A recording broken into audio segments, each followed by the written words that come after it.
信貸健康報告係你財務狀況嘅全面檢查，佢記錄咗你嘅還款記錄、信用卡額度同埋信貸使用率。呢啲資料唔單止影響你嘅信貸評分，亦係俾銀行同財務公司嘅重要參考。信貸資料每個月會更新，過期還款會嚴重影響評分。即使你之後清還咗欠款，記錄都會保留5年。準時還款唔單止可以避免不良記錄，仲有助提升信貸評分。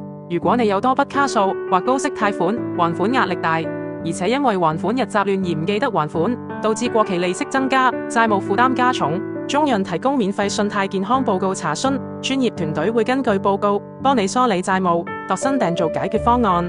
客戶林先生因為多筆債務感到壓力倍增，經常過期還款，導致信貸評分下降。佢揾咗中潤幫手之後，攞到免費嘅信貸健康報告，發現自己原來有5筆卡數，還款日分別係每個月嘅5號、10號同20號。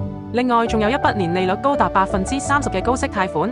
中潤嘅專業團隊幫佢整合債務，將所有債務合併成較低利率嘅單一貸款。整合之前每月還款13000蚊，整合之後每月還款減到大約7500蚊，還款日固定咗每個月嘅15號。呢個安排唔單止大大減輕咗佢嘅還款壓力，準時還款亦幫佢慢慢提升咗信貸評分。立即聯絡中潤，了解你嘅信貸健康報告，為你未來嘅財務規劃做好準備。忠告：借錢梗要還，咪俾錢中介。